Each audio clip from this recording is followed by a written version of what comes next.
Nick Ilkins outside the London Stadium, West Ham Fan TV. Dom, you've got to be positive after that. It's a great performance.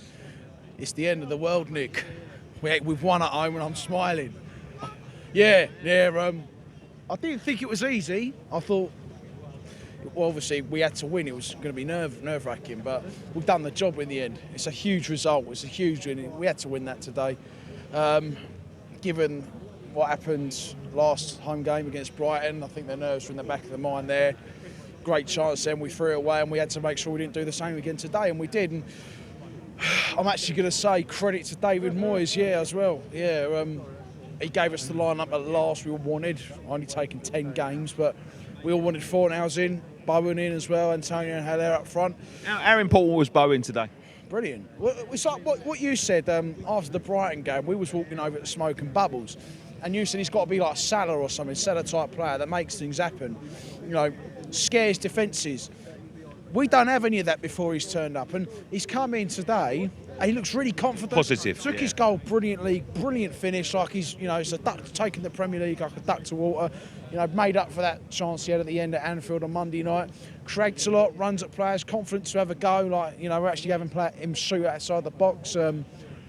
I just think he makes a bit of a difference. I thought we were going to be Soucek today as well, but thankfully we didn't.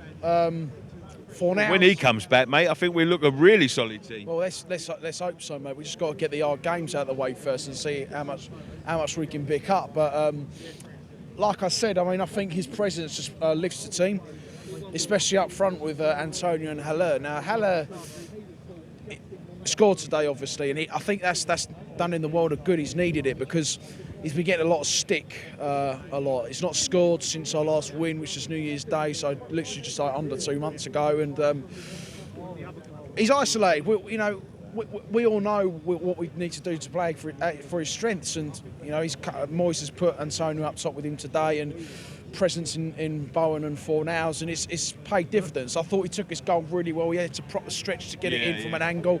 I couldn't celebrate. I couldn't celebrate it because I thought the VAR was going to go back and rule it out for a foul on the keeper, but thankfully it weren't the case. And then, to be honest, I did think that come against a run of play, because I thought after we went 1-0 up, we sat back, which we didn't need to do, because in the 2 games we've played Southampton, we've beaten them twice, and I don't think they're a very good side at all to watch on that showing. They've done well, obviously, in recent months, but today they were dreadful, just like they were in the home game against us. But when they equalised, I thought, here we go, it's going to be another fucking more points lost and winning positions. I thought it's a stupid goal to concede. The midfield and defence went missing like it has done a lot this season.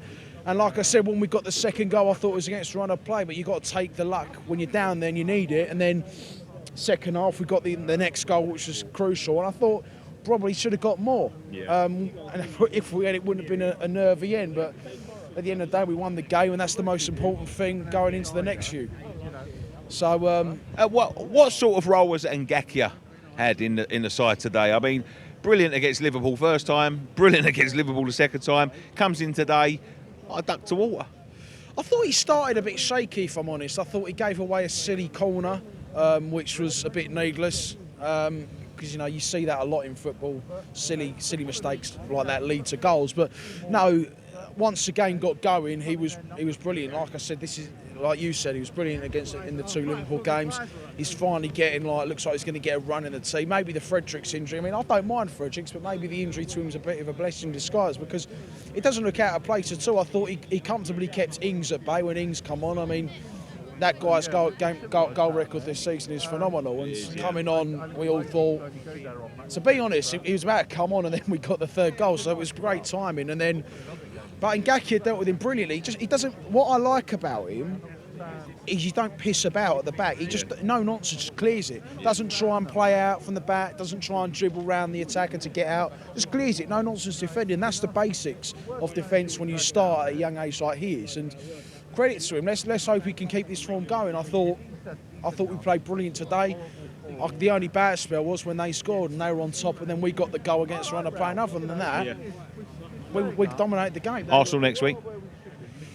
Tough game. Of course it's going to be tough, Nick. It's Arsenal, but by their standards, they're bad this season. But we always go at the Emirates and we always get robbed. Last year we got robbed big time. And the year before, I thought we were unlucky, especially to lose by the scoreline we did. I think it was 4-1 last season before last and 3-1 last year. And they were both harsh scorelines. But just like, don't change the team, Moyes. Don't change the team. And Gagia looks solid in defence. I thought, to be honest, a lot of the time we looked panic stations at the back today when they come forward. But thankfully, they weren't clinical enough. Yeah. But Arsenal will be next week with Aubameyang and Lacazette and Pepe. But they're also vulnerable at the back. You saw that when they went out to Olympiacos. David Luiz, Socrates, not the best in the world at all, by no means. And if we could play two up top with Haller, who's now going to be confident after his goal, and Antonio, we know what he can do. Bowen as well, with what he's done today on that show. By all means, we can easily get something. I'm not saying just go for the win, but I mean, at any point now, from to the end of the season, is massive. And starting from today, we've got to keep pushing on. I think Wolves will be a tougher game than Arsenal, to be honest, here in a week later. But no, we've started off this run that we've shown we could do. And yeah, we just need to keep it going. Okay. If we can't just sit off now. We just got to carry on going. All right, brilliant. Thanks, Dom. Cheers, mate. Thank you.